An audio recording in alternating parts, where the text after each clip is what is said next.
வணக்கம். இந்த பதிவில் காரடையான் நோம்போட எளிய விரத முறை மற்றும் மார்ச் 2019க்குரிய பூஜை நேரத்தை பார்க்க போகிறோம். காரடையான் நோன்பு வருஷத்தில் ஒரு வாட்டி மாசி கடைசி நாள் பங்குடல் நாள் இரண்டுத்துக்கும் இடைப்பட்ட நேரத்தில் தான் இந்த காரடையான் நோம்போட பூஜையை செய்யணும். தமிழ் டேட்டு மாறலைனாலும் ஆங்கில தேதியும் பூஜைக்குரிய நேரமும் ஆண்டு மாறிக்கிட்டே தாங்க வரும்.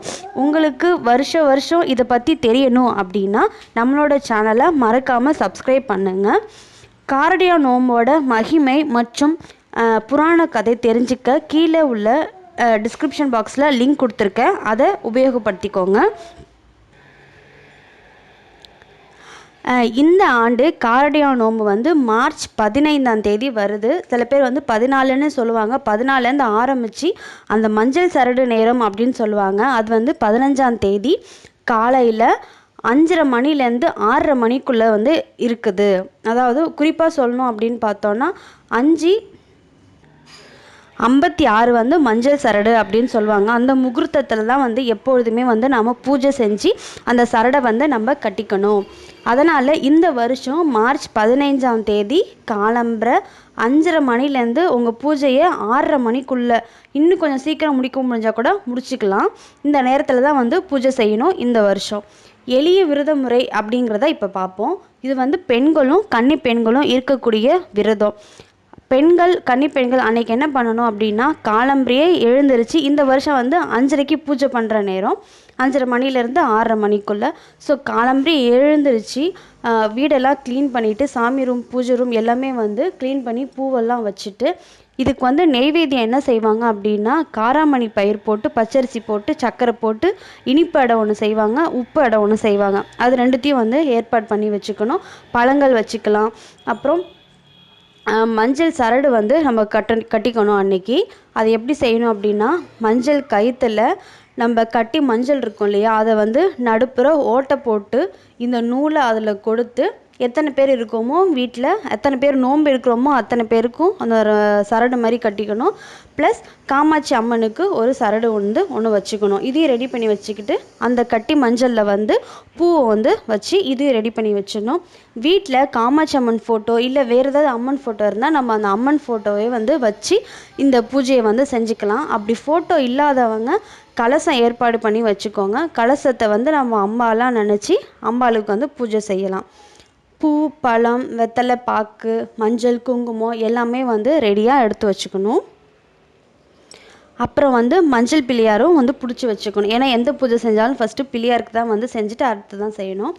இப்போது பெண்கள் விரதம் இருக்காங்க இல்லையா, அவங்க என்னென்ன சாப்பிட்லாம் அப்படின்னா காலம்பரை இந்த வருஷம் பூஜை முடிஞ்சிடும். ஒரு 6 மணிக்கெல்லாம் சாஸ்திரத்துக்காக நம்ம அந்த நைவேத்தியம் முடிச்சுட்டு கொஞ்சம் அந்த அடைகளை சாப்பிட்டுக்கலாம். 6 மணிக்கு எல்லாத்தையும் சாப்பிட முடியாது இல்லையா, ஸோ நிறையவே செஞ்சு வச்சுக்கோங்க. ஏன்னா அந்த நாள் ஃபுல்லாக நம்ம அடை மட்டும் தான் சாப்பிட முடியும்.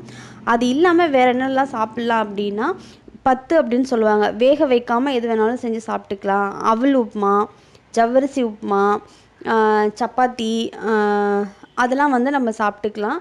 சாத்வீக உணவுகள், அதாவது வெங்காயம் சேர்க்கக்கூடாது, பூண்டு சேர்க்கக்கூடாது, இதெல்லாம் சேர்க்காம சமைச்சு வச்சுக்கணும். இது நாள் ஃபுல்லாக நம்ம இந்த அடையை கூட சாப்பிட்டுக்கலாம் வேணும் அப்படின்னா. அதனால் அடை கொஞ்சம் அதிகமாக செஞ்சு வச்சுக்கோங்க. தயிர் சாப்பிடக்கூடாது, புளி சேர்த்த பல உணவுகள் எதுவும் சாப்பிடக்கூடாது. குறிப்பாக பழங்கள் சாப்பிட்லாம், இளநீர் குடிக்கலாம், அதெல்லாம் நீங்கள் சாப்பிட்டுக்கலாம் நாள் முழுக்க. பூஜை எப்படி செய்யணும் அப்படின்னா ஃபஸ்ட்டு பிள்ளையார் மஞ்சள் பிடிச்சி வச்சுருக்கோம் இல்லையா, பிள்ளையாருக்குரிய ஸ்லோகங்களை சொல்லலாம். அடுத்து அம்பாளுக்குரிய ஸ்லோகங்களை சொல்லணும். அப்புறம் மற்ற சாமிக்கு ஏதாவது உங்களுக்கு ஸ்லோகம் தெரிஞ்சால் கூட எல்லா ஸ்லோகத்தையும் தெரிஞ்சுட்டு தூப ஆராதனையை காமிச்சிட்டு அடுத்து நெய்வேத்தியம் வைக்கணும். நெய்வேத்தியம் வைக்கிறப்ப கண்டிப்பாக இந்த ஸ்லோகத்தை சொல்லணும். நெய்வேத்தியம்னு இல்லை, உங்களுக்கு வேறு எந்த ஸ்லோகம் தெரியலனா கூட அன்றைக்கி நிறைய இந்த ஸ்லோகத்தை தான் சொல்லிக்கிட்டே இருக்கணும் அப்படின்ட்டு சொல்லுவாங்க. உருகாத வெண்ணையும் ஓர் அடையும் நோற்று உனக்கு நான் வைத்தேன், என்னாலும் என் கணவர் என்னை விட்டு பிரியாதிருக்க வேண்டும். என்று கூறி நம்ம வந்து அம்பாள்கிட்ட வந்து நமஸ்காரம் செஞ்சுக்கணும் அப்படின்னு சொல்லுவாங்க.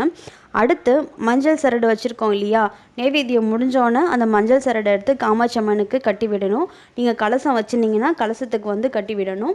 கல்யாணம் ஆன பெண்கள் வந்து கணவன்கிட்ட சொல்லி அவங்கள வந்து கட்டிவிட சொல்லலாம். கன்னி பெண்கள் வந்து அவங்களுடைய தாயாரிடம் சொல்லி வந்து கட்டிக்கலாம் இந்த சரடை. சரடு வந்து நீங்கள் ஒத்தப்பட நாள், அதாவது 3வது நாள் 5வது நாள் எப்போ வேணாலும் நீங்கள் வந்து கழட்டி ஆற்றுலையோ இல்லை உங்கள் இது முறை என்னவோ அங்கே வந்து நீங்கள் வந்து போட்டுடலாம். இந்த விரத முறை வந்து ரொம்பவே எளிமையான ஒரு விரத முறை தான். அதனால் கண்டிப்பாக எல்லா பெண்களும் வந்து கட்டாயம் இருந்து எல்லா சௌபாக்கியங்களும் அடையணும். இதை வந்து நீங்கள் மற்றவங்க கூடவும் வந்து ஷேர் பண்ணிக்கோங்க. நம்ம சேனலை சப்ஸ்கிரைப் பண்ணாதவங்க மறக்காமல் சப்ஸ்கிரைப் பண்ணுங்கள். ரொம்ப நன்றி.